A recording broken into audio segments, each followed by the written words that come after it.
Welcome to Make Things That Matter, the podcast where we explore impactful products and the cultures that create them. I'm your host, Andrew Scottsko, and if I'm doing my job well, each episode of this show will help you to do meaningful work, make things that make things better, and have a great experience doing it. Hello, friends, and welcome back to another episode of Make Things That Matter. This is the podcast that will help you to be fully alive and self-expressed at and through your work. Whatever roles you play in your work life, you are a creator, and this show will help you to learn, think, and better create things that are meaningful and fun for you. Now, I want to share in this episode a few short lessons that I've learned through conversations following on episode 42.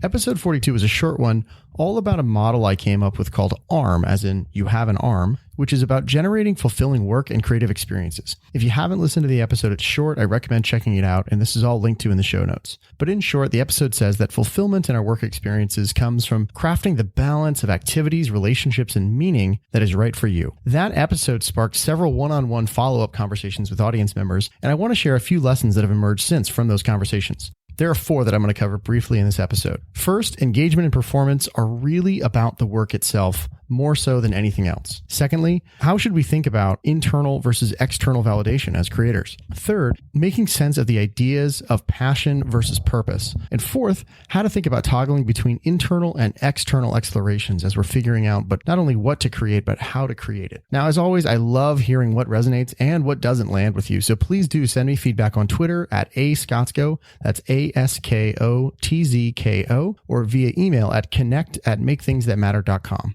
All right, let's dive in. Now, first, engagement and performance are really about the work itself. Engagement drives not only work performance, but it's also one of the 5 pillars of a flourishing life, according to the positive psychology research done at the University of Pennsylvania. As was discussed in episode 43 with Courtney Bigany, I loved her definition of engagement. She said, "We define engaged employees as those who find work energizing, inspiring, and meaningful because they're leveraging their highest strengths, values, and passions." I don't know about you, but that sounds really good to me. This is also related to another model called TOMO, T-O-M-O, which stands for total motivation. It's from a book called Primed to Perform, which is really a study about how to create the highest performing work cultures that are key for adaptive performance. Now, adaptive performance is exactly the kind of performance that we need in a complex and ever-changing world. The distinction is that adaptive performance is like creativity and innovation and all the things that we talk about and hear about that are really valuable, as opposed to, just stamping out widgets or doing repetitive rote work. Now, this is based on self-determination theory, which is one of the dominant theories of motivation. And they sort of give it new packaging or new language, and they sort of break it down into 6 motivational factors, which are what they call the motive spectrum. Now, the motive spectrum is broken up into 2 chunks, each of 3 factors. There's drivers of performance, which they call direct motivators, and then there's detractors from performance, which are the indirect motivators. Now, they call them direct motivators because all the things that actually drive performance are directly connected to the work itself. And all the things that take away from adaptive performance are actually disconnected from the work itself. So to be specific about this, the 3 drivers of performance are play, purpose, and potential. Play is the sense of play you have and curiosity and exploration and autonomy in doing the work itself. This is by far the biggest driver. Secondly is purpose, as in, what is the purpose of this work? And potential is, how can this become even better? How can I grow? And that's mostly driven by your identities, values, and beliefs. The detractors from performance are things like emotional pressure, such as obligation, economic pressure, or inertia, which is the worst of all, which is doing something sort of just because you're doing it for no other reason, and not in the good way, like doing it out of a sense of ongoing inertia, just sort of putting one foot in front of the other mindlessly. If you ever heard someone describe something as soul crushing, they were describing the experience of inertia. And these detractors are all driven by external forces. Emotional pressure, by the way, also driven somewhat by your internal identity, values, and beliefs.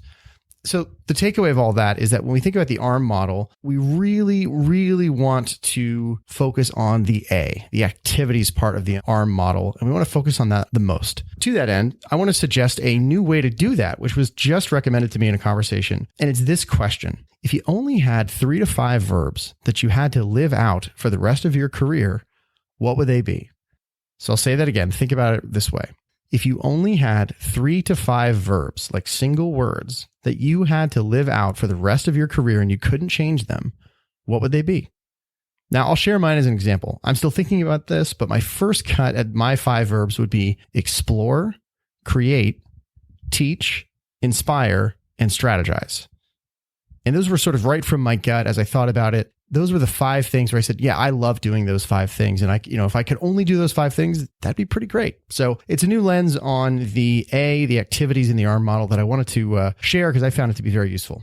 Moving on with the ARM model, I want to talk about making sense of these 2 ideas of passion and purpose, which we hear about all the time. So many questions that come up around something like the ARM model relate to the ideas of passion and purpose. These 2 words are used interchangeably all the time. I actually find it useful to treat them as distinct, separate, different ideas, and I really think they are. And here's how I've made sense of it for myself. Passion is about activities. It's about activities and actions, right? It's about verbs, right? It's things we do. They often end in ing, like teaching or writing or creating. Purpose is about others. It's about what those activities are for and how they help others. And I think I heard this first from Jay Shetty. But one way to think about it in short is that passion is for you, purpose for others. So we get our first hit of passion from the activities themselves, which is why we need to truly enjoy them, back to what I was just saying a minute ago. But purpose and fulfillment comes from the impact on others. Said another way by the excellent book, The Purpose Factor by Gabrielle and Brian Boucher, purpose is what you have to help others, and fulfillment is the emotional result or reward of helping others with what you have. So in summary, take those activities that you're passionate about, do them with and for people you care about in an environment you resonate with, and point it all at helping others in some way that you find meaningful. And hopefully that should be pretty solid. All right, let's talk now about toggling between internal and external explorations. I don't know about you, but choosing what to work on, like many career decisions, feels really weighty. It feels so significant and heavy. Lots of us, myself included, we look for help in thinking through these decisions, whether that's help from mentors or career coaches or, listening to a podcast like this one. Now, here's what was pointed out to me that I think is really easy to overlook and forget. And it's certainly a trap I have fallen into and have many times, including recently. Trying to figure out what we want to do with our life through just coaching sessions or other inward-looking explorations, it's kind of ridiculous. Inward-facing modalities like these, they're useful. They're very, very useful. They can help us work out blocks to our creativity, to what we want to go with. They can also help us to connect with our deeper aspirations. But unless we're going out in the world after that and taking those ideas that we'd found internally out into the world, it'll all just stall out. So we have to go inward, then outward, then inward, then outward, repeat, so on and so forth. Twyla Tharp says this beautifully in the excellent book, The Creative Habit. And it's this idea that creative life is about toggling back and forth between these explorations and using all of it as material for our creative process. And that's across domains, whether you're an artist, someone in business, in technology, doesn't matter. Coaching, for example, which I've done a ton of and I'm a big proponent of, is great for working through blocks and connecting to our own deeper aspirations. Doing that inner work really is critical. And, a given phase of inner work can only take us so far. At a certain point, we exhaust the given exploration that we're on, and we need to toggle back to the other side. So if you've been internal, you need to toggle external, or vice versa. So if you're coming from internal to external, we need to ask, okay, in what ways is the world already asking for help with this aspiration I've connected to internally? So to give you a concrete example, I'm coming out of a deep internal phase, and I'm now shifting externally again. The main thing I reconnected with in this phase was my creative nature and my aspiration to help myself and others better express ourselves and to thrive in doing so. Now I'm getting to explore a bunch of pathways for where does that match up with what the world needs. For anybody who's listening very closely, you'll recognize this is closely related to the Japanese model or concept of ikigai, which is worth checking out if you aren't familiar already. And I'll link to this all in the show notes. And the reason is because what we're ultimately trying to do in any creative life is to thrive in our self-expression. And to do that, we need both sides. We need to be developing and expressing something that is authentic to ourselves. And ultimately, for it to thrive, it does need to be accepted and find traction in the world somehow. That's true if you're making software, if you're painting, if you're writing, if you're doing real estate, it doesn't matter. Traction, however it's measured by revenue, profit, eyeballs, engagement, something else, is a feedback loop. It's just a measure of how an idea is currently landing in the world. And I emphasize the word currently because obviously lots of things here can change.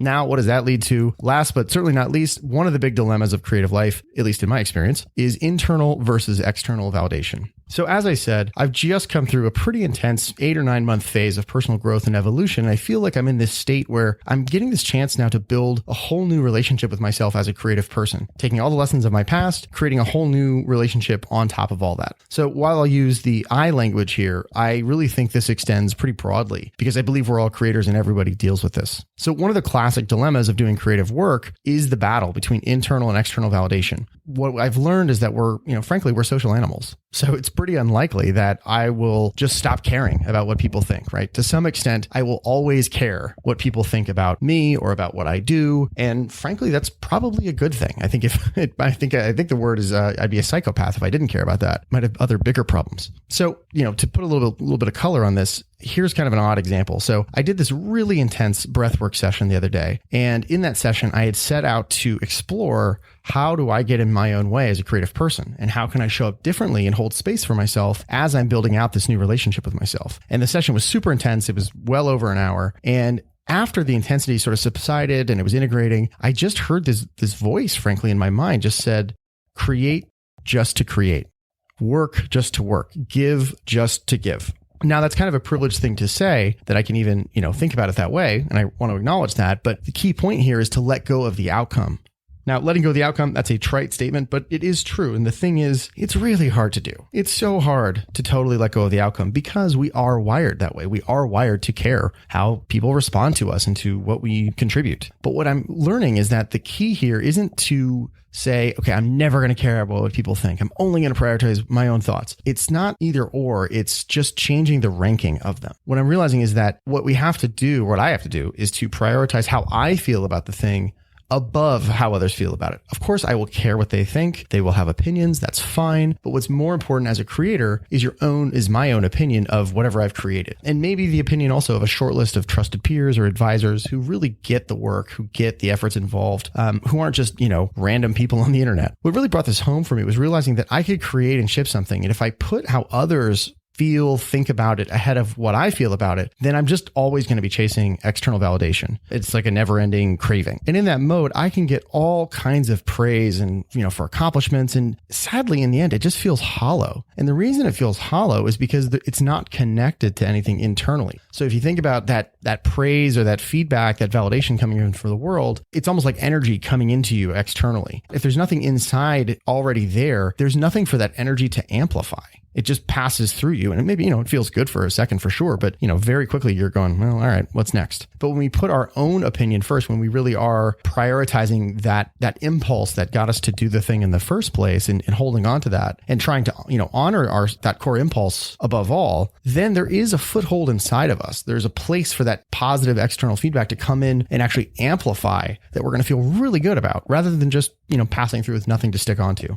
Another really succinct, pithy way to put this, shared with me by Derek Mills, who's the founder of Glow and also a guest in the wonderful conversation on episode 14. He reminded me of this when he quoted, I think from the Bhagavad Gita in our conversation. He said, remember, we're entitled to our actions, not the fruit of our actions. And when I think about that statement, I think it's exactly what it's talking about. It's that do the work because you want to do the work, create because you want to create, and let the chips fall where they may.